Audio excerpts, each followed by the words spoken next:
In this video, we're going to learn how to use the slip tool, which means adjusting the content inside a clip without moving the clip itself on the timeline. In simple terms, the clip stays exactly where it is, but you change which part of the original footage is visible within that clip.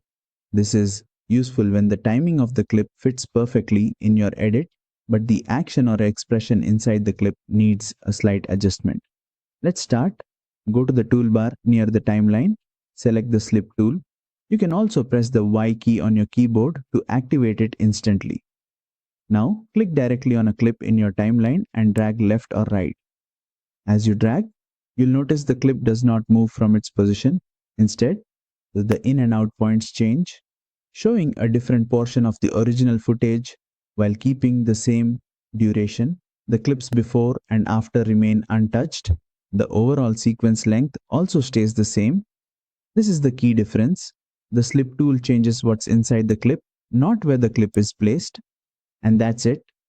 You now know how to use the slip tool properly in Adobe Premiere Pro. If this tutorial helped you, don't forget to like, share, and subscribe for more Adobe Premiere Pro tutorials.